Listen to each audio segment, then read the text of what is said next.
Hello everyone, welcome to physics की कक्षा। तो बच्चों, आज हम लोग डिस्कस करने वाले हैं जो हमारा एप्लीकेशन चल रहा है यूनिट एंड डायमेंशन का, उसका फोर्थ एप्लीकेशन क्या है इसके बारे में डिस्कशन होगा। ये हमारा यूनिट एंड डायमेंशन का जो है वो 6th क्लास है। बाकी के 5 क्लास जो है उसका मैंने प्लेलिस्ट बना रखा है। अगर आपने नहीं देखा है तो आप प्लेलिस्ट को जाकर के देख सकते हैं, ठीक है। तो चलिए, जो लास्ट हमारा एप्लीकेशन है कन्वर्जन ऑफ यूनिट, इसके बारे में हम लोग डिस्कशन करते हैं। अब कन्वर्जन ऑफ यूनिट के बारे में मैं आपको बता देता हूं। जैसे देखिए, होता क्या है कि हम किसी भी फिजिकल क्वांटिटी को किस तरह से शो करते हैं। जैसे अगर मैंने यहाँ पर लिखा है 5 और इसके आगे मैंने लिख दिया ये किलोग्राम, है ना।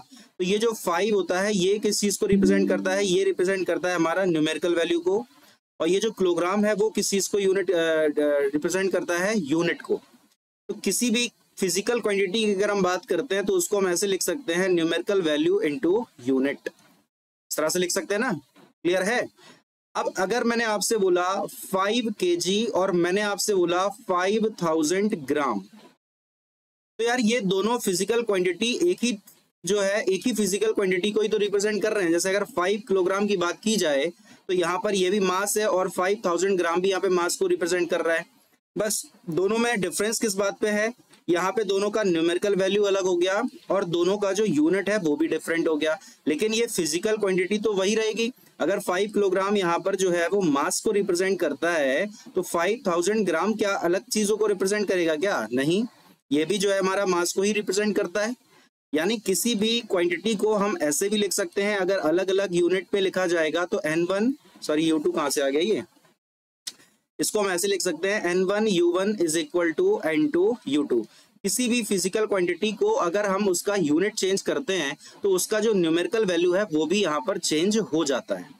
अब होता कैसे क्या है उसको हमें समझना है, तो उसको हम एक क्वेश्चन की हेल्प से समझने की कोशिश करते हैं। चलिए आइए देखते हैं। क्वेश्चन में है कि find the value of 1 Newton in CGS system. देखो, सब लोग न्यूटन से फैमिलियर हैं। न्यूटन का मतलब होता है फोर्स के बारे में डिस्कशन हो रहा है। न्यूटन का क्या मतलब है? फोर्स। और फोर्स का यूनिट हम ऐसे लिख सकते हैं क्या? Kilogram metre per second square, यही तो न्यूटन होता है। अरे भैया, इसी को तो न्यूटन बोलते हैं भाई। ठीक है।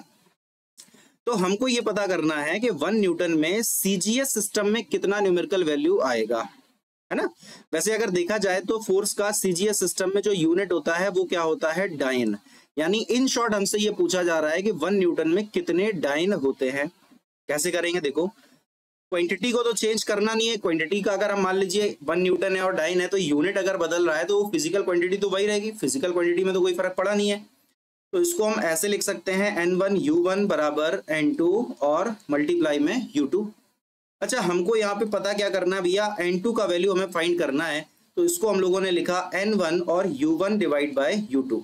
क्या हम इस तरह से इसको लिख सकते हैं? कोई तकलीफ तो नहीं है भाई किसी सज्जन को? चलिए, अब इसी का दूसरा फॉर्म हम कैसे बना सकते हैं? N2 is equal to N1। देखिए, U1 का मतलब है वो यूनिट जो आपको गिवन है क्वेश्चन में, और U2 का मतलब है वो यूनिट जिसमें आपको वैल्यू फाइंड करना है, न्यूमेरिकल वैल्यू फाइंड करना है। यानी इन शॉर्ट देखा जाए तो गिवन तो आपको ये था ना, kilogram metre per second square, और आपको इसी का वैल्यू CGS सिस्टम में चाहिए है। तो हम क्या इसको ऐसे लिख सकते हैं क्या? ध्यान से देखो, M1 अपॉन M2 और इसकी पावर अगर हम A मान लें, यहाँ पर L1 अपॉन L2 और इसकी पावर को हम लोगों ने B माना, और टाइम के साथ लिखना है तो T1 अपॉन T2 और इसकी पावर हम लोगों ने क्या मान ली? C मान ली। यहाँ पर ये जो A, B और C हैं ये किस चीज को रिप्रेजेंट कर रहे हैं? यहाँ पर ये जो ABC है ये रिप्रेजेंट करते हैं डायमेंशंस को। किसको रिप्रेजेंट करते हैं? डायमेंशंस को। ठीक है। अब किसका डायमेंशन? अरे भाई, कौन सी फिजिकल क्वांटिटी है ये? फोर्स। तो फोर्स का डायमेंशन क्या होता है? MLT माइनस का 2। तो M का पावर जो है उसको हम लोग 1 बोला, यहाँ पर L का पावर है वो भी 1 है और T का पावर है -2। लेकिन जो हम लोगों ने एक्सप्रेशन लिखा है उसमें M का पावर कितना है? A है।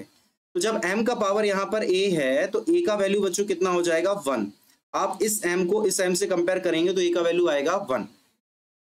बिल्कुल ऐसे ही यहाँ L का पावर B है तो B का वैल्यू यार कितना हो जाएगा? B का वैल्यू यहाँ पर कितना हो जाएगा? 1। B का वैल्यू भी क्या हो गया? 1। अब हम बात कर लेते हैं टाइम की। तो टाइम की पावर यहाँ पर C दी गई है और यहाँ टाइम की पावर है अपने पास -2। तो टाइम लिख दिया मैंने, यहाँ पर टाइम का पावर कितना है? C। तो C का वैल्यू आ जाएगा हमारे सामने -2। क्लियर है?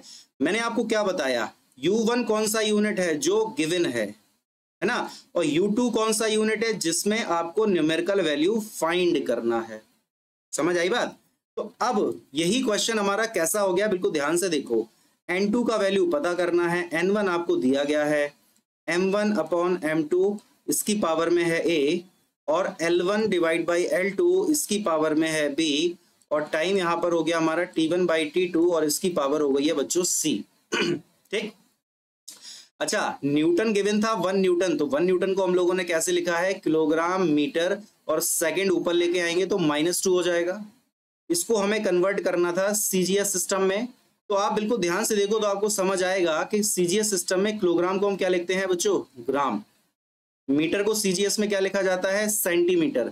और टाइम तो हमारा तीनों सिस्टम में सेम रहता है, कोई भी सिस्टम ले लो टाइम तो सेकंड में ही लेते हैं अपन। क्लियर है? चलिए, तो ये जो 1 दिया है, ये 1 किसका वैल्यू है, ये 1 है हमारा N1, ये हो गया। अब M1 क्या है, देखो M1 क्या है, किलोग्राम गिवन है जो। M2 क्या है जिसमें आपको फाइंड करना है, फाइंड किस में करना था यार, ग्राम में। पावर है A, और A का वैल्यू मैंने आपको बताया, A का वैल्यू 1, B का वैल्यू 1 और C का वैल्यू कहां से आएगा, -2। ये ABC क्या है, अभी मैंने आपको बताया ABC क्या है, अरे क्या है, डायमेंशन। तो इसका पावर क्या हो गया, 1 हो गया। अब लेंथ की बात करते हैं तो L1 हमारे सामने कितना है, मीटर है। M2 हमारे सामने क्या है भैया, सेंटीमीटर है, और इसकी पावर भी क्या हो जाएगी, 1। अब T1 की हम बात करते हैं तो T1 तो हमारा सेकंड में है, T2 भी हमारा सेकंड है, और पावर हो गई इसकी -2। क्लियर है? तो ये ऊपर नीचे सेकंड सेकंड है तो ये तो कैंसिल हो सकते हैं आसानी से, कोई तकलीफ की बात नहीं है। अब यहाँ पर ये 1 का मल्टीप्लाई आप कराओगे तो कोई फर्क पड़ता नहीं है, किलोग्राम को ग्राम में चेंज करना है, ना कि ग्राम को किलोग्राम में चेंज करना है। आपसे पूछा है सीजीएस, तो आप एमकेएस को सीजीएस बनाओ। समझ आ रही बात? तो यहाँ पर किलोग्राम को ग्राम में बदलो तो किलोग्राम में 1000 ग्राम होते हैं, और डिवाइड में तो ग्राम लिखा हुआ है, और पावर 1 है तो कोई दिक्कत नहीं है, सीधा लिख दिया अपन ने। अब मीटर को बदलो सेंटीमीटर में, तो मीटर में होते हैं 100 सेंटीमीटर, और डिवाइड में भी ये सेंटीमीटर है, पावर इसकी भी 1 है तो कोई दिक्कत नहीं। तो ये ग्राम खत्म, सेंटीमीटर खत्म, बचा क्या, 10 की पावर 3, 10 की पावर 2, तो आंसर आया हमारा 10 की पावर 5। और जो सीजीएस सिस्टम है इसमें फोर्स का यूनिट क्या होता है, न्यूटन। यानी इन शॉर्ट हम बोल सकते हैं कि 1 न्यूटन में 10⁵ डाइन होते हैं। यही हमारा आंसर हो गया भैया। बताइए समझ आई बात, कोई तकलीफ तो नहीं है किसी सज्जन को, आसान है? पढ़ें आगे, चलो और क्वेश्चन देखते हैं और प्रैक्टिस करते हैं थोड़ा सा। क्वेश्चन है नेक्स्ट हमारे पास, find the value of 1 joule in CGS system. अब आपको 1 जूल को चेंज करना है सीजीएस सिस्टम में, तो जूल किस चीज का यूनिट होता है, सबसे पहले तो ये बताओ। जूल होता है हमारा एनर्जी का यूनिट। अब एनर्जी का यूनिट तो होता है, तो इसका डायमेंशन कितना होता है, mL2T-2। तो बच्चों A का वैल्यू क्या हो जाएगा, 1, B का वैल्यू क्या हो जाएगा, 2, और C का वैल्यू क्या हो जाएगा, -2।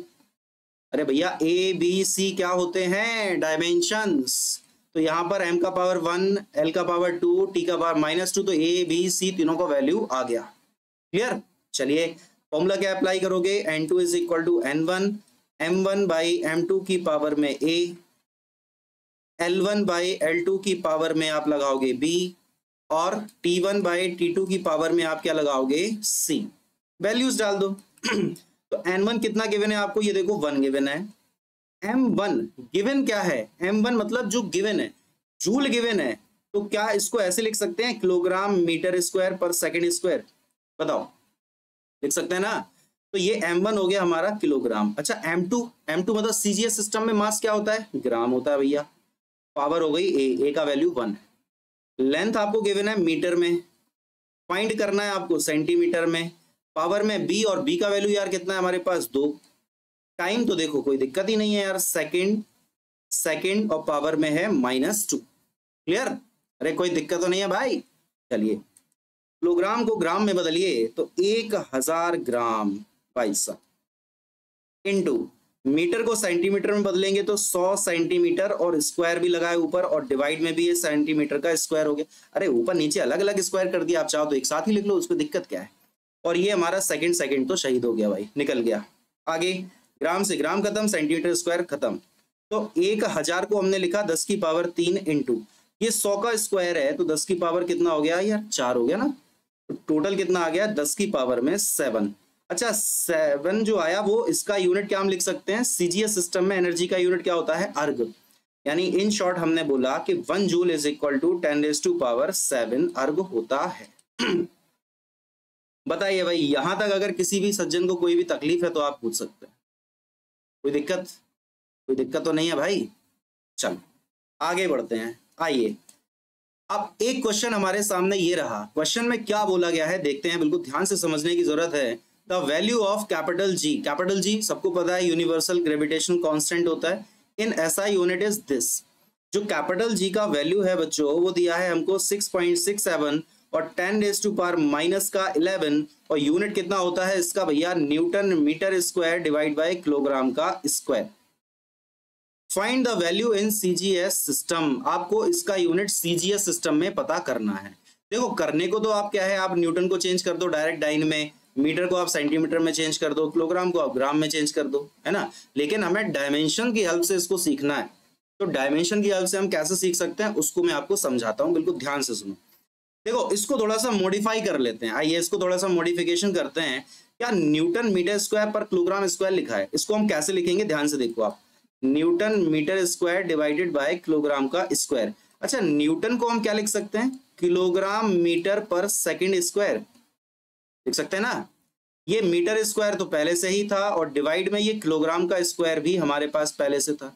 1 किलोग्राम से 1 किलोग्राम कैंसिल, यानी यूनिट हमारे पास निकल के आया मीटर का पावर 3, किलोग्राम जाएगा अपना ऊपर तो किलोग्राम -1 हो गया, और सेकंड भी ऊपर गया तो सेकंड भी हमारा -2 हो गया।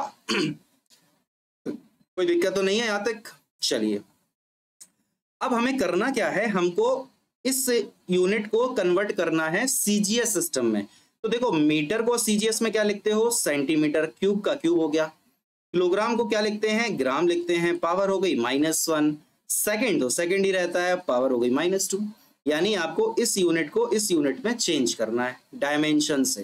कैसे करोगे, देखो n2 बराबर n1 क्या हो जाएगा, m1 अपॉन m2 की पावर में a, L1 बाई L2 की पावर में हो जाएगा b, और T1 बाई T2 की पावर में हो जाएगा c।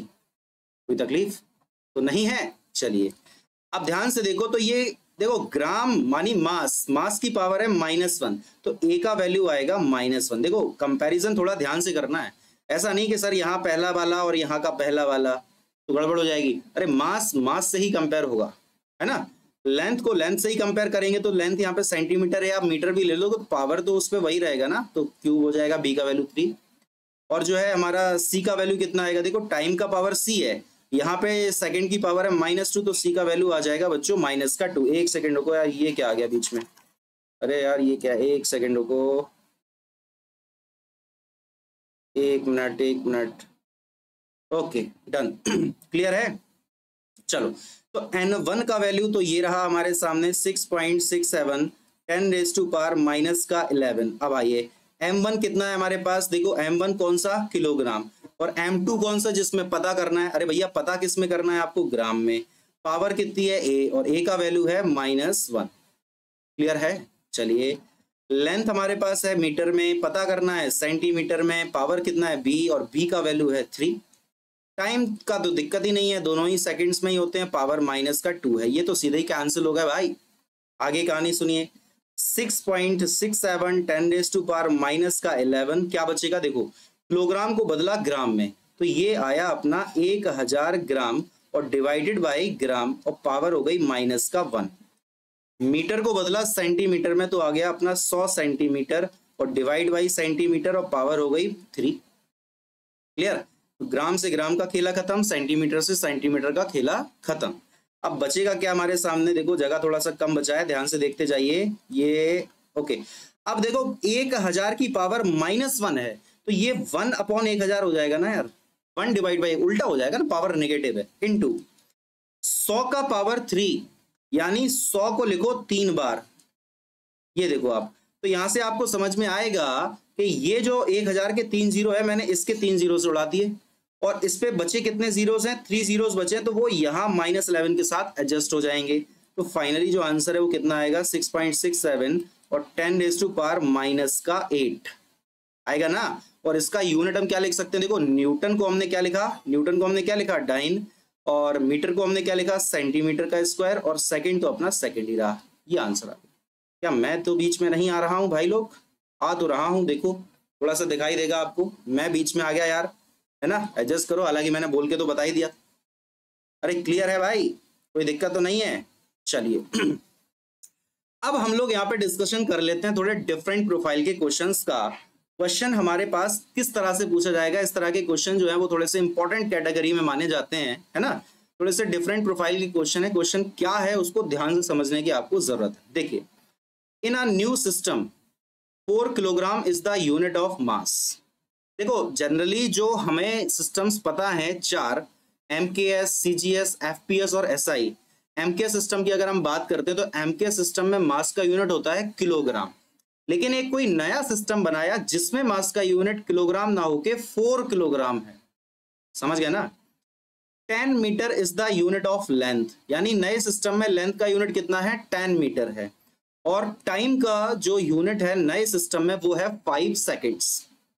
कंफ्यूज तो नहीं हो रहे भाई, क्या बोला है क्वेश्चन, मास का यूनिट है 4 किलोग्राम, लेंथ का यूनिट है 10 मीटर और टाइम का यूनिट है बच्चों 5 सेकेंड्स। ये नए सिस्टम में यूनिट्स बताए गए, ठीक है। चलिए तो बोला क्या है, find the value of 5 Newton force in the new system.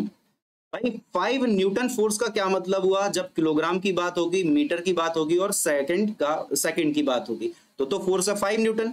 लेकिन अगर मीटर मास की जगह किलोग्राम ना रख के 4 किलोग्राम रखा जाए, यूनिट नया 4 किलोग्राम है ना, लेंथ में लेंथ का यूनिट मीटर ना रख के 10 मीटर रखा जाए, टाइम का यूनिट सेकंड ना रख के 5 सेकंड रखा जाए, तो नया फोर्स क्या होगा यार, नए सिस्टम में फोर्स कितना होगा, क्वेश्चन में ये पूछा गया है। तो हमको पता है कि 5 न्यूटन अगर फोर्स की बात है, अगर आप इसका यूनिट चेंज करते हो तो फोर्स ही रहेगा, फोर्स मास थोड़ी ना बन जाएगा यार, या फोर्स मोमेंटम बन जाएगा, या फोर्स कोई अदर फिजिकल क्वांटिटी बन जाएगी, ऐसा तो होगा नहीं। फोर्स है तो फोर्स ही रहेगा यार, फोर्स चेंज तो हो नहीं जाएगा, न्यूमेरिकल वैल्यू चेंज होगी, यूनिट चेंज होगी, लेकिन फोर्स तो फोर्स ही रहेगा, ठीक है। चलिए तो कैसे लिख सकते हो, फिजिकल क्वांटिटी बराबर N1 U1 बराबर N2 U2, ऐसे लिखेंगे। अरे कोई दिक्कत तो नहीं है भाई। चलिए तो N1 कितना है हमारे पास, N1 मतलब पहले सिस्टम में न्यूमेरिकल वैल्यू कितना है 5। यूनिट क्या है पहले सिस्टम में, मैंने आपको बताया था U1 क्या है गिवन, और U2 क्या है जिसमें फाइंड करना है। बात को समझिए, U1 क्या है गिवन है, और U2 क्या है जिसमें फाइंड करना है। तो U1 गिवन है, गिवन मतलब न्यूटन, और न्यूटन मतलब किलोग्राम मीटर पर सेकंड का स्क्वायर ये तो पता है ना, मैं ये गिवन है, इक्वल टू N2 पता करना है, U2 मतलब किलोग्राम का यूनिट नए सिस्टम में कितना है 4 किलोग्राम। देखो ध्यान से, समझ आई। मीटर का नए सिस्टम में मीटर को कैसे लिखा जाएगा 10 मीटर, और सेकंड को नए सिस्टम में लिखा जाएगा 5 सेकंड, और बच्चों इसका भी है स्क्वायर। ये लो, अब इसको कैलकुलेट करना है, N2 पता कर लेना है। तो देखो kilogram metre second square, kilogram metre और ये सेकंड का स्क्वायर का खेला खत्म।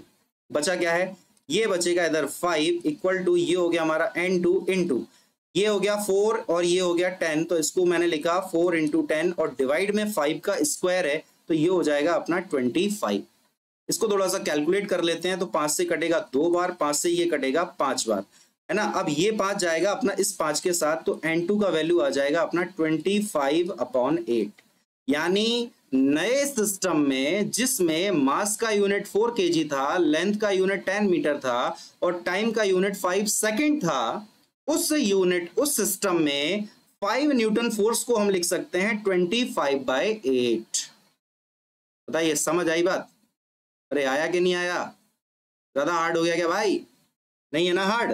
अरे कोई भी तकलीफ है तो बताइए भाई, आगे बढ़ा जाए। सेकंड पार्ट देखें, चलिए आइए सेकंड पार्ट देखते हैं। सेकंड पार्ट में क्या बोला गया है हमसे, 10 unit of new system in newton. क्या बोला है, 10 unit of new system in newton. हमको बताना है कि जो नया सिस्टम बना है उसके 10 यूनिट कितने न्यूटन के बराबर होंगे। बात को समझिए, क्या बोला है कि जो नया सिस्टम बनाया उसके 10 यूनिट न्यूटन कितने न्यूटन के बराबर होंगे, ऐसा क्वेश्चन में हमसे पूछा जा रहा है। तो क्या करना है, वही करना है, N1 U1 बराबर N2 और U2। क्लियर है। तो अब आप यहां पर इसको ट्राई करेंगे तो आपको चीजें और भी ज्यादा क्लियर हो जाएंगी। ठीक है, तो देखो N1 कितना है वही तो पता करना है। U1 न्यूटन, न्यूटन मतलब किलोग्राम मीटर पर सेकंड का स्क्वायर, इक्वल टू N2 कितना भैया 10 दिया है तुम्हें। नए सिस्टम में किलोग्राम को लिखा था 4 किलोग्राम, मीटर को लिखा था 10 मीटर और टाइम को लिखा था बच्चों 5 सेकेंड। स्क्वायर है तो एज इट इज स्क्वायर लगा दिया। किलोग्राम से किलोग्राम खत्म, मीटर से मीटर खत्म, सेकेंड स्क्वायर से सेकेंड स्क्वायर खत्म। देखो सेकेंड का स्क्वायर खत्म हुआ, 5 का स्क्वायर खत्म नहीं हुआ, नहीं तो सोचो 5 का भी स्क्वायर खत्म हो गया। ठीक है, तो N1 कितना आएगा ध्यान से देख लो आप, ये 10 इंटू ये 4 इंटू 10 कितना हो जाएगा, ये अपना हो जाएगा 40 और 5 का स्क्वायर हो जाता है 25। तो 5 से कटेगा 5 बार, 5 से कटेगा 2 बार, 5 से ये कटेगा अपना 8 बार, तो आंसर आएगा हमारा 16। बताइए भाई, यानी जो नया सिस्टम बना है उसके 10 यूनिट 16 न्यूटन के बराबर होंगे। क्लियर है बात? अरे समझ में आई कि नहीं आई भाई, बताइए। कहीं भी कोई दिक्कत है, तकलीफ है तो बेझिझक कमेंट करके बताइए, कोई भी दिक्कत है। अगर दिक्कत नहीं है तो हम आगे बढ़ेंगे। बढ़े आगे, चलो आगे बढ़ते हैं। अब हमारे सामने नेक्स्ट क्वेश्चन है, बिल्कुल इसी पैटर्न का एक क्वेश्चन है, आपके लिए लेकर के आया हूं। देखो बिल्कुल ध्यान से करना है।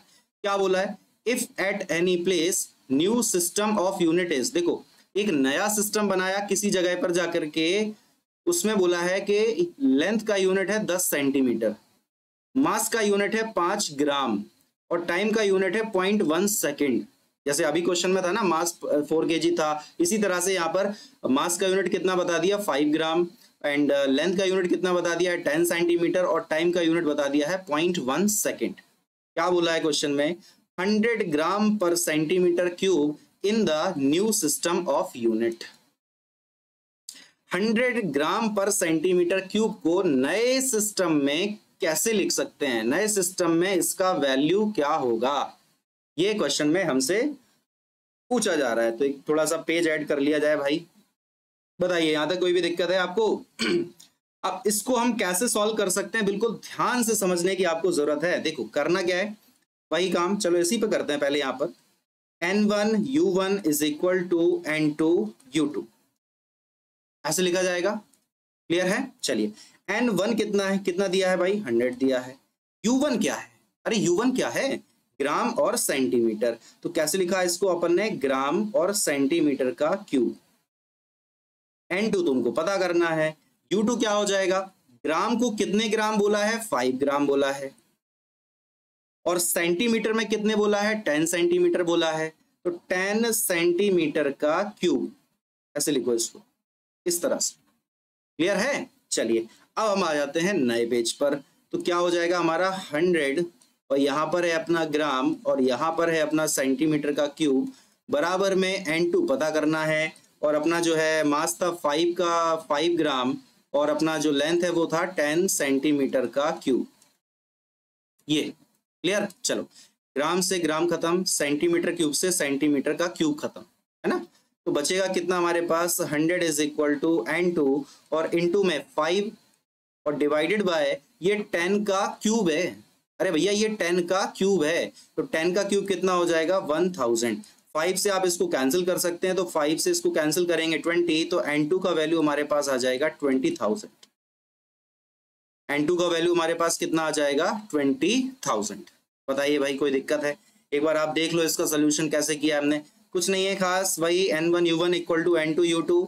N1 100 था, U1 ग्राम पर सेंटीमीटर क्यूब, N2 पता करना है और U2 आपको दिया है, सेंटीमीटर को लिखेंगे 10 सेंटीमीटर और अपना जो है मास है उसको हम लोग लिखेंगे 5 ग्राम।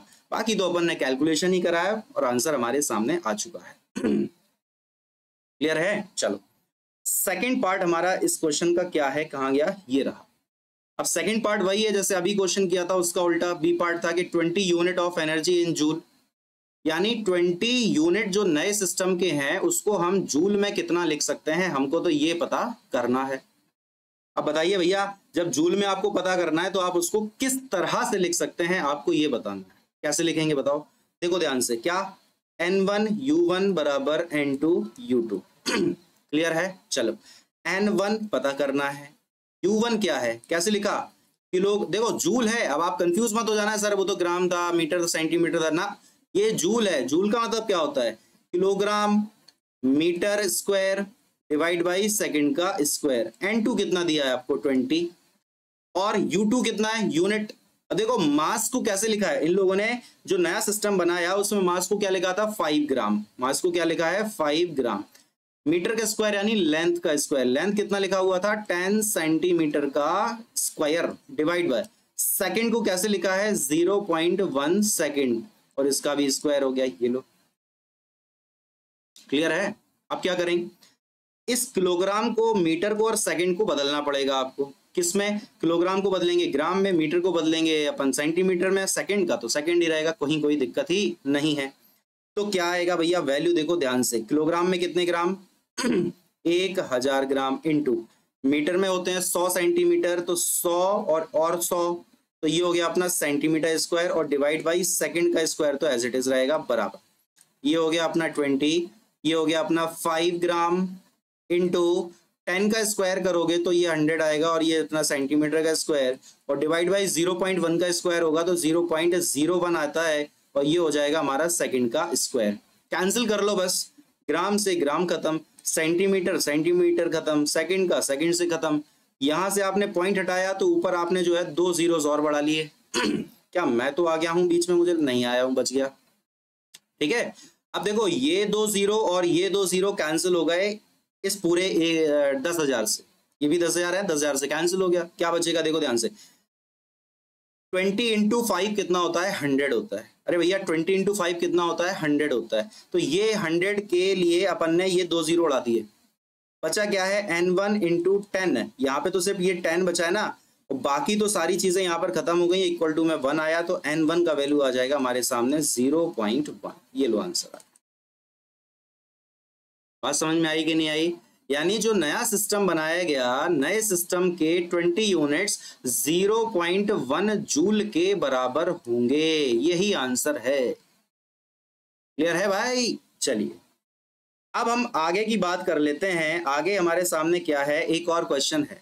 अब ये क्वेश्चन मैं आपको दे रहा हूं अपना बढ़िया होमवर्क में, ये है आपके लिए होमवर्क क्वेश्चन। इस क्वेश्चन को आप लोग ट्राई करिए और आंसर जो है कमेंट सेक्शन में बताइए।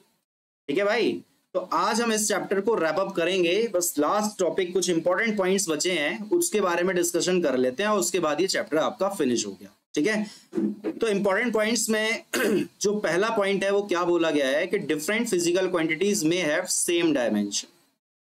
अलग अलग फिजिकल क्वांटिटी के डायमेंशन सेम हो सकते हैं। कैसे भाई, एग्जांपल दो सर। बिल्कुल दिया जाएगा, जैसे इम्पल्स और मोमेंटम का डायमेंशन सेम होता है, टॉर्क और वर्क का डायमेंशन सेम होता है, एंगुलर मोमेंटम और प्लांक कांस्टेंट का डायमेंशन सेम होता है। अब आप कहोगे सर ये कब बताया, अरे भैया ये सारे डायमेंशन पर मैं ऑलरेडी वीडियो बना चुका हूँ, पूरा प्लेलिस्ट बना रखा है, देखो जा करके। मैं आपको एग्जांपल इसका ले लेता हूँ, चलो एक एग्जांपल से समझाता हूँ। टॉर्क और वर्क का निकालते हैं। देखो जो टॉर्क होता है उसको हम लोग लिखते हैं R क्रॉस F, है ना। अब ये कैसे लिखा, क्या होता है, ये आपको एक चैप्टर आएगा rotational motion rigid body dynamics, उस चैप्टर में आपको इस फॉर्मूले के बारे में पढ़ाया जाएगा डिटेल में।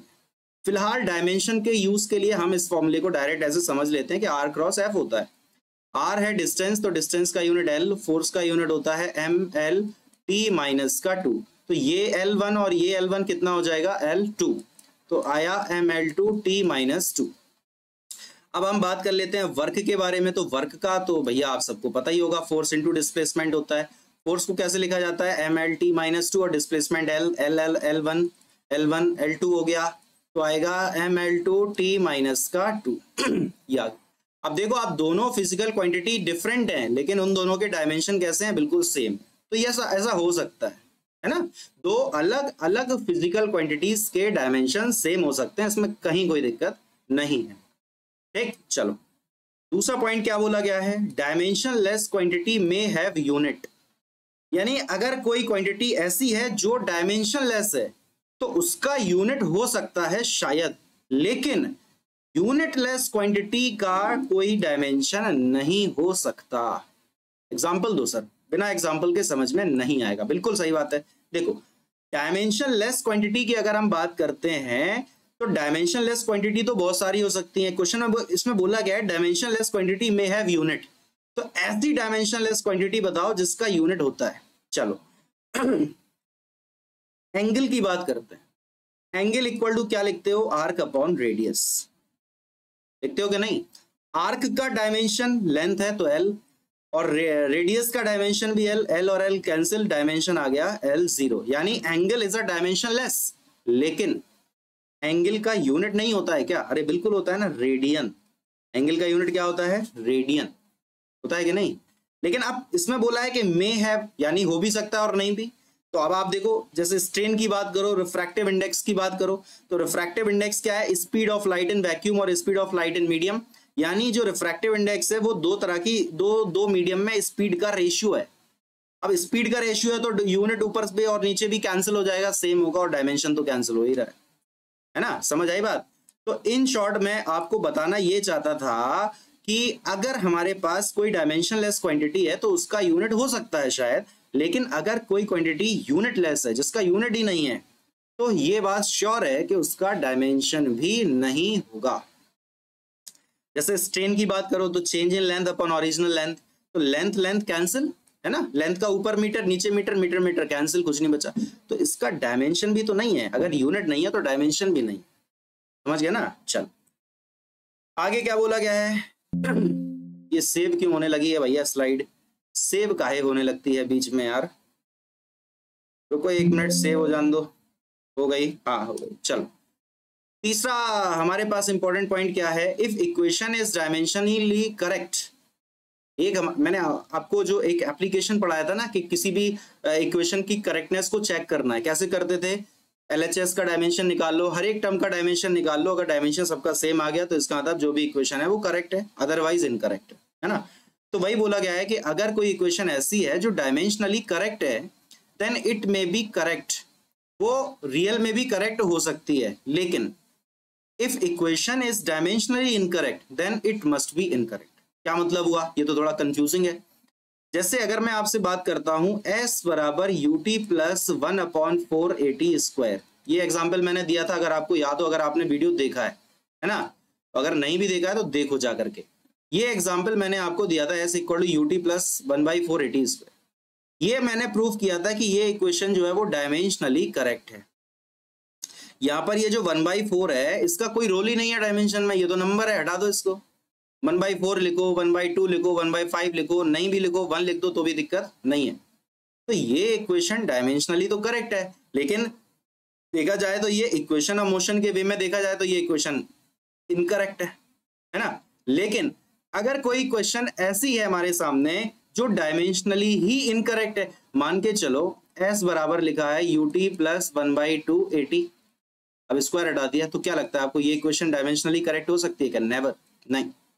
तो अगर कोई इक्वेशन डायमेंशनली करेक्ट है जैसे ये थी, तो ये इक्वेशन हमारी रियल में भी करेक्ट हो सकती है। अगर मान लो 1/4 की जगह 1/2 लगा दिया जाए तो ये इक्वेशन ऑफ मोशन के नजरिए से भी करेक्ट है और डायमेंशन के नजरिए से तो है ही करेक्ट।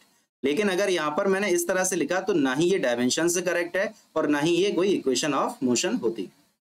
समझ आई बात? चलो कुछ डायमेंशन के लिमिटेशंस भी हैं है ना। डायमेंशन का क्या क्या लिमिटेशन है, जैसे if dimensions are given then we cannot specify uniquely about the physical quantity। जैसे अभी मैंने आपको एग्जांपल दिया कि एक डायमेंशन है हमारे सामने ml2t-2, ये डायमेंशन आपको दिया गया और आपसे पूछा गया बताओ ये कौन सी फिजिकल क्वांटिटी का डायमेंशन है। अब कोई स्टूडेंट होगा वो कहेगा सर ये तो वर्क का डायमेंशन है, कोई होगा वो कहेगा सर ये तो काइनेटिक एनर्जी का डायमेंशन है, कोई आएगा वो कहेगा सर ये तो पोटेंशियल एनर्जी का डायमेंशन है, और कोई एक बच्चा आएगा वो कहेगा सर ये तो टॉर्क का डायमेंशन है। अब गलत कौन है? अरे इनमें से गलत कौन है? अरे कोई गलत नहीं है, ये सारे अपनी अपनी जगह बिल्कुल सही, लेकिन हमको यूनिकली पता नहीं चल रहा ना कि ये किस फिजिकल क्वांटिटी का डायमेंशन है। ये वर्क के लिए लिखा गया यहाँ पर कि काइनेटिक एनर्जी के लिए लिखा, पोटेंशियल एनर्जी के लिए लिखा, हीट के लिए लिखा या टॉर्क के लिए लिखा। तो ये लिमिटेशन है डायमेंशन का कि अगर डायमेंशन दी गई है तो आप स्पेशली स्पेसिफिक वे में नहीं बता सकते कि वो किस फिजिकल क्वांटिटी के लिए डायमेंशन को दिया गया है। ठीक है, चलो सेकेंड पॉइंट में बोला है by using the dimensional analysis we can not calculate the value of proportionality constants. जैसे आपको अगर याद होगा कि मैंने आपको क्वेश्चन कराया था t is equal to constant k under root of l by g। ये डायमेंशन के एप्लीकेशन है to find new formula. To find new formula में मैंने आपको ये पहला क्वेश्चन कराया था। अब जो सेकंड हमारा लिमिटेशन है वो ये कहता है कि डायमेंशन की मदद से आप इस कांस्टेंट का वैल्यू फाइंड नहीं कर सकते। तो ये जो है वो डायमेंशन का एक क्या है, लिमिटेशन है ना, कि आपको इस कांस्टेंट का वैल्यू डायमेंशन की हेल्प से पता नहीं चलेगा। भले ही आपको ये पता चल जाए कि जो भी टाइम पीरियड था सिंपल पेंडुलम का वो डायरेक्टली प्रोपोर्शनल टू था अंडर रूट एल और इनवर्सली प्रोपोर्शनल था अंडर रूट ऑफ जी के, लेकिन जब इनको कंबाइन करा तो के कांस्टेंट आया। अब इस के का वैल्यू कितना है ये हमें पता नहीं चलेगा डायमेंशन से। ठीक है, चलो नेक्स्ट है by using the dimensional analysis we can not derive the relation between involving addition और सब्ट्रैक्शन। अब जैसे अगर आपके सामने कोई भी फॉर्मूला डेराइव करने को आता है ना, तो हम जो भी फॉर्मूला बनाते हैं डायमेंशन की हेल्प से वो फॉर्मूला हम इस तरह का बना लेते हैं, मतलब मल्टीप्लाई हो रहा है कि डिवाइड हो रहा है कि पावर अंडर रूट में है, पावर स्क्वायर में है, पावर कैसी है। यानी इन शॉर्ट हम मल्टीप्लाई और डिवाइड को तो जज कर सकते हैं, लेकिन अगर प्लस और माइनस किसी फॉर्मूले में आ रहा होगा तो उसको हम जज नहीं कर पाएंगे। क्यों? जैसे v equal to u plus at लिखो आप, चाहे आप v equal to u minus at लिखो, इक्वेशन डायमेंशन की हेल्प से देखा जाए तो ये दोनों ही इक्वेशन करेक्ट हैं डायमेंशनली। यानी इस प्लस माइनस का तो कोई डायमेंशन में रोल है ही नहीं। समझ में आ रही बात? तो प्लस माइनस को जज नहीं कर पाएंगे हम डायमेंशन से कि भैया वहां पे प्लस था या माइनस था। क्लियर है? चलो लास्ट क्या है, फोर्थ हमारा limitation, we can not derive formula involving trigonometric and logarithmic function. कोई फॉर्मूला अगर हमें से ड्राइव करने को आएगा, अब उस फॉर्मूले में अगर लॉग आ रहा है या मान लो साइन थीटा आ रहा है, कॉस थीटा आ रहा है या ई की पावर में कोई फंक्शन आ रहा है, तो इसको हम जज नहीं कर पाएंगे। क्यों? क्योंकि ये खुद सारे के सारे कैसे हैं, डायमेंशनलेस हैं। अब अगर ये डायमेंशनलेस हैं तो ये हैं या नहीं है हमें पता कैसे चलेगा? अब कोई बोल रहा है कि सर उस पर्टिकुलर फॉर्मूले में लॉग है, जैसे मैंने आपको एक क्वेश्चन कराया था, याद करो, F is equal to alpha e की पावर माइनस का बीटा टी, ये क्वेश्चन कराया था मैंने, कराया था ना। तो इसमें जो है मैंने आपसे बोला था कि ये क्वेश्चन जो है ई के पावर जो ये टर्म लिखा हुआ है ये डायमेंशनलेस है ना। अब डायमेंशनलेस है तो यहाँ पे मैंने आपको बताया था ना कि बीटा का जो डायमेंशन है वो आएगा t-1, पूरा करके बताया था मैंने, आपने नहीं देखा है तो देखो वीडियो, है ना। लेकिन अगर इसी को मैं ऐसे लिख दूं f इक्वल टू एल्फा और साइन बीटा टी, तो अभी भी तो बीटा का डायमेंशन या t-1 ही आएगा। तो अब ई है या साइन है, अब मान लो साइन की जगह लॉग लगा दे कोई बच्चा, बोले सर लॉग बीटा टी लिखो, तो बीटा का क्या आएगा? अरे भाई t-1 ही आएगा। तो यार ये चीजें हम जज नहीं कर पाएंगे कि लॉग आया, साइन थीटा, कॉस थीटा कुछ आया या ई की पावर में कुछ आया, तो इन सारे कांस्टेंट्स को हम जज नहीं कर सकते। इन फंक्शंस को हम पता नहीं कर पाएंगे कि लॉग है, साइन है, टेन है, कॉट है, क्या है, या ई की पावर में कुछ है, ये हमें पता नहीं चलेगा। तो ये है हमारे कुछ डायमेंशंस के लिमिटेशंस। क्लियर? तो बच्चों इसी के साथ 6 लेक्चर में, बहुत बड़े बड़े लेक्चर भी नहीं है ना, 20-25 मिनट का ही लेक्चर होता है, 6 लेक्चर में मैंने पूरा यूनिट एंड डायमेंशन जेई और नीट के लिए पूरा आपको कंप्लीट करके दिया। ठीक है, तो उम्मीद करता हूं कि ये पूरा प्लेलिस्ट आपको पसंद आया होगा, समझ में भी वीडियोस आए होंगे कि कैसे क्या होता है, कैसे क्वेश्चन सॉल्व हो रहे हैं। अगर वीडियोस अच्छे लगे हैं तो वीडियोस को लाइक कीजिए, चैनल को सब्सक्राइब कीजिए और अपने दोस्तों के साथ बिल्कुल शेयर कीजिए। ठीक है, चलिए मिलते हैं नेक्स्ट क्लास में नेक्स्ट नए टॉपिक के साथ। तब तक अपना ख्याल रखें, पढ़ाई अच्छे से करते रहेंगे। Thank you very much.